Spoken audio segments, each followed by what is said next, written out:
Dit is de Waddenbus. Deze camper is vanaf 1 april te huren en is gestationeerd in Kalm. Vorig jaar zijn we begonnen met het Waddenhoes en dat is een vakantiehuisje.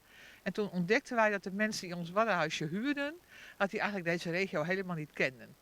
En dat iedereen eigenlijk super enthousiast was om de mensen die hier wonen, de vriendelijkheid, de omgeving, het wad, het bos, het fietsen, het wandelen. En leuke winkeltjes. Nou, ze waren helemaal verbaasd dat het allemaal hier was. En leuke restaurantjes natuurlijk.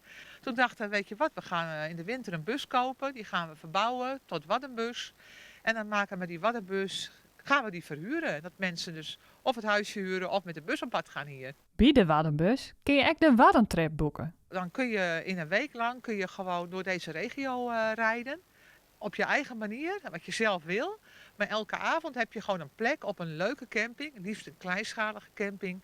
Waar je dan kunt overnachten. En de rest van de week kun je gewoon je eigen dingen doen. Je begint in Kolm. En dan ben je op hier op het Bloemenparadiesje waar we nu ook zijn. En dan ga je naar Kolmerpomp. Dan maak je eigenlijk kennis met de regio van het Lauwersmeergebied. Nou, en dan door naar Holwert. En vanuit Holwert kun je dan bijvoorbeeld zeggen, nou ik ga een dagje naar Ameland of ik ga wat lopen. En daar vandaan naar Dokkum, dan kun je de stad Dokkum nog eens bekijken. Nou, dat is voor heel veel mensen bekend natuurlijk van de Elfstedentocht, maar in de zomer is het ook prachtig. De laatste plek waar de mensen naartoe gaan is dan Eastermar.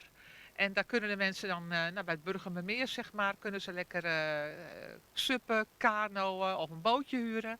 Ja, en dan is het eigenlijk de week alweer om. En dan rijden ze de volgende dag weer terug naar Kolm. En dan zit hun mooie week met de Waddenbus op pad er weer op. De samenwerking met de verskate campinghouders vindt Nettie heel leuk. En hoorsom is het extra. We leeuwen er beide heel wat in dat we elkaar versterken kunnen. Dus de vraag wie inderdaad met de bus hier beginnen met de trip. Dus nou, wat een eer. Kijk, er komen hier gasten die een nachtje komen slapen en die maken een mooi rondje door Noordoost-Friesland. Dus ja, dat vinden we alleen maar heel erg leuk. We hebben veel te bieden. We gaan een kleinschalige camping met 15 plakjes. Het is hier rust, ruimte.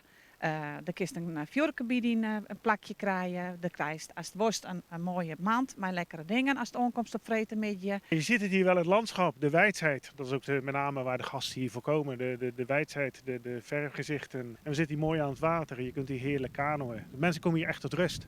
Wadden is natuurlijk een heel mooi merk eigenlijk, zou je kunnen zeggen. Hè? Want de Wadden is natuurlijk UNESCO Werelderfgoed. Voor heel veel mensen is dat ook bekend. Ook internationaal.